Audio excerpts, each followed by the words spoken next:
प्रिय भक्तगण, आज हम आपको एक कथा का श्रवण करा रही हूँ जो सुनने मात्र से आपके जीवन में सुख, संपत्ति और धन की वर्षा होगी। तो चलिए कथा को प्रारंभ करते हैं।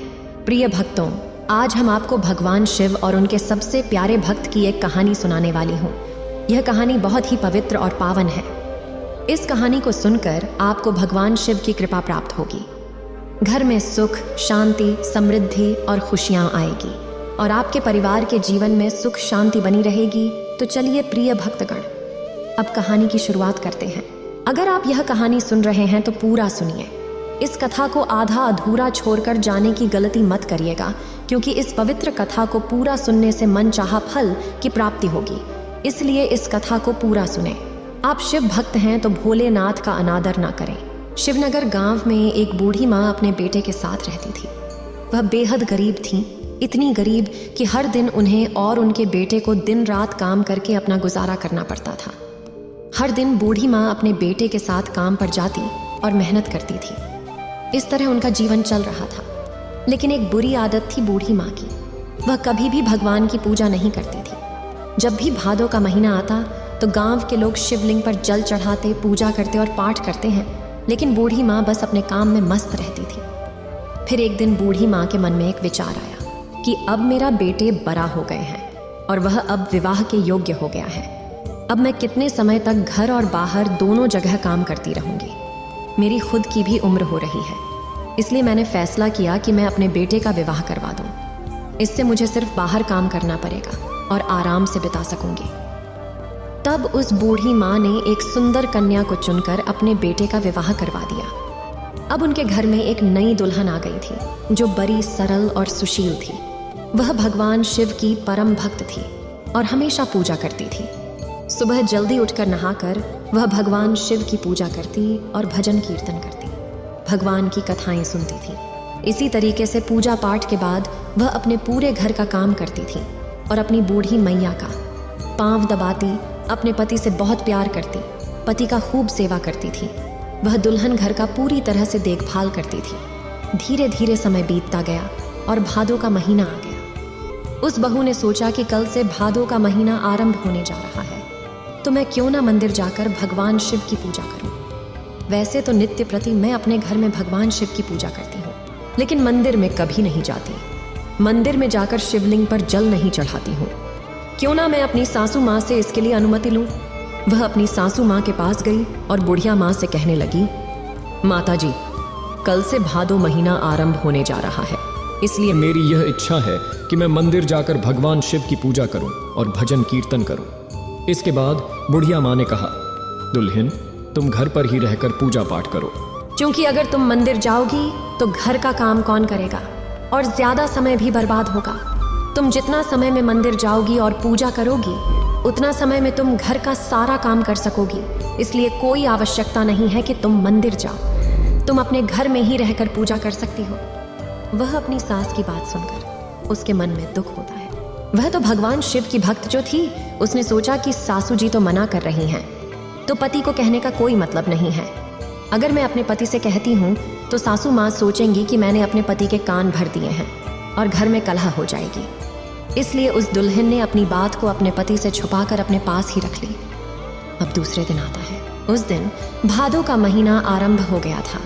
वह बहू रोज की तरह सुबह जल्दी उठकर नहाने धोने के बाद भगवान भोलेनाथ की पूजा करती हैं और घर का सारा काम करती हैं। सुबह के काम करने के बाद अब तक उन्होंने कुछ नहीं खाया पिया था।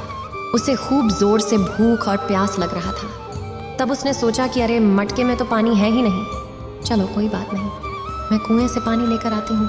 फिर दुल्हन ने मटका उठाया और कुएं की ओर चली गई। जब पानी भरकर वापस आ रही थी तो उसने देखा कि गांव की कुछ महिलाएं एक थाली में पूजा पाठ के सामान को लेकर कहीं जा रही हैं। तब वह दुल्हन महिलाओं से पूछी, बहन, आप कहाँ जा रही हैं और आपके हाथ में पूजा पाठ के सामान है, क्या आप कहीं पूजा करने जा रही हैं? महिलाएं ने उत्तर दिया, बहन, हम भगवान शिव की पूजा करने जा रही हूँ। यह जो भादों का महीना शुरू हो गया है, इसलिए हम भगवान शिव की पूजा करेंगे, उनको जल अर्पित करेंगे और कथा सुनेंगे। इसके बाद वह दुल्हन बहुत ही उदास हो गई। उसके चेहरे पर स्पष्ट रूप से उदासी का दिख रहा था। तब उसमें से दूसरी महिलाएं उसका चेहरा देखी और वह कही, तुम बहुत उदास हो गई हो, और पूछा, बहन, तुम इतनी उदास क्यों हो? हमारी बात सुनकर तुम्हारे चेहरे पर काफी गंभीर उदासी महसूस हो रहा है। क्या कारण है? उस बहू ने कहा। बहन, मैं आपको क्या बताऊं? भगवान शिव मेरे आराध्य हैं। मैं उनके प्रति अत्यधिक भक्ति रखती हूँ। मैं चाहती थी कि भादो महीने में मैं मंदिर जाकर उनको जल अर्पित करूं, लेकिन ऐसा नहीं हो सकेगा। क्यों बहन? मेरी सासू माँ ने मुझे मना कर दिया है कि मैं मंदिर नहीं जा सकती। इसके बाद महिलाओं ने कहती है, बहन तुम दुखी क्यों होती हो? हमारे पास एक तरीका है। तुम सुनो, तुम रोज यहाँ पर पानी भरने आती हो और हम लोग रोज भगवान शिव की पूजा करने जाते हैं। तुम भी हमारे साथ आकर भगवान शिव को जल चढ़ाने चल सकती हो, उनकी पूजा कर सकती हो। तब उस बहन ने कहा, बहन तुम ठीक कह रही हो, लेकिन मेरे पास पूजा की कोई सामग्री नहीं है। मैं इस तरह से पूजा की कोई सामग्री एकत्रित नहीं कर सकती। उन महिलाओं ने कहा, बहन तुम चिंता क्यों कर रही हो? हमारे पास पूजा की सामग्री है, तुम हमारे सामग्री से पूजा कर सकती हो। यह सुनकर वह बहू बहुत ही खुश हो गई। इससे वह बहुत खुशी खुशी उन महिलाओं के साथ शिव मंदिर में चली गई और भगवान शिव को जल अर्पित करती है। उनकी पूजा और कीर्तन के बाद वह कहानियां सुनाती है। फिर वह अपने घर के लिए जाते समय एक बड़े बर्तन में पानी भरकर ले जाती है। हर दिन इन महिलाओं के साथ वह मंदिर जाती है और पूजा पाठ करती है। तब वह पानी भरती है। धीरे धीरे 1 महीना बीत जाता है और भादो महीने का आखिरी दिन आता है। उस दिन उस दुल्हन यह सोचने लगती है कि उसने 1 महीने से भगवान शिव की पूजा की है, लेकिन वह अपने घर से कुछ सामग्री नहीं चढ़ाया है। वह सोचती है कि आज भादो का अंतिम दिन है, आज मैं अपना खुद पूजा का सामग्री ले जाऊंगी और भगवान शिव को अर्पित करूंगी। यह सोचते सोचते वह अपनी नाक से नथ निकालती है और उसे अच्छी तरह से साफ करके भगवान शिव के शिवलिंग पर अर्पित कर देती है। उस दुल्हन ने भगवान शिव से कहा, हे भोलेनाथ, मेरे पास इसके अलावा आपको कुछ नहीं देने के लिए, कृपया इसे स्वीकार करें। वह दुल्हन फिर भगवान शिव के मंदिर से घर की ओर चली आती है और अपनी सास से छिपते छिपाते बचकर पूरे घर का काम करती है। वह सोचती है, अगर मेरी सास ने मुझे देख लिया तो वह मुझे जरूर डांटेगी। मुझे कैसे उत्तर देना होगा? इस सोच में वह दुल्हन पूरा दिन अपनी सास से छिपती फिरती है। वह काम करती है, छिपकर काम करती है, ताकि उसकी सास उसके चेहरे की ओर ना देखें। लेकिन प्रिय भक्तों, चलते चलते उस सास की नज़र दुल्हन पर पड़ जाती है। उसने देखा कि दुल्हन की नथ गायब है। तब बूढ़ी माताजी ने पूछा, दुल्हन, तुम्हारी नाक का नाथ कहाँ है?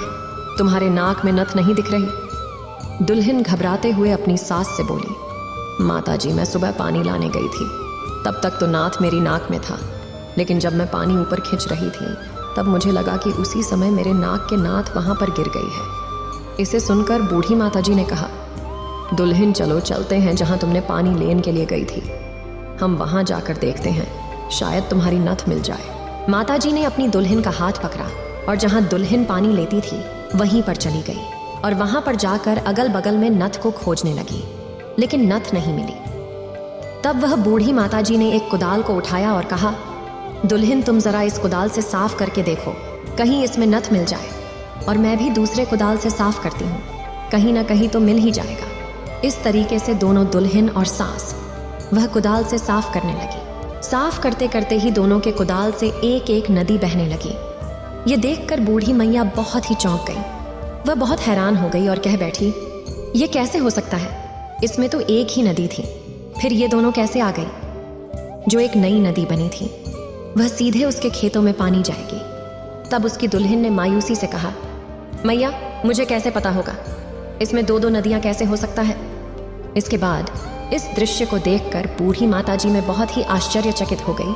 वह चौंकी। वह बहुत ही अचंभे में पड़ जाती है और खुश हो जाती है कि अब मेरे खेतों में पानी भरपूर होगा तो फसल अच्छी होगी और हमारा जीवन खुशहाल हो जाएगा। तब दुल्हन ने कहा, माताजी, मुझे माफ़ करिए, मैंने आपके सामने छिपकर सावन के महीने में भोलेनाथ की पूजा की थी। आज भादो का आखिरी दिन है और मेरे पास चढ़ाने के लिए कुछ भी नहीं था, तो मैंने पूरे महीने अन्य लोगों से पूजा सामग्री लेकर पूजा पाठ किया था। इसीलिए मैंने सोचा कि आज मैं भोलेनाथ को अपनी खुद की सामग्री अर्पित कर दूं। तो मेरे पास कुछ नहीं था, इसलिए मैंने अपना यह नाक का नथ भगवान शिव को अर्पित कर दिया। इसलिए मुझे यह लगता है कि यह भगवान भोलेनाथ का आशीर्वाद है, उनकी विशेष कृपा है।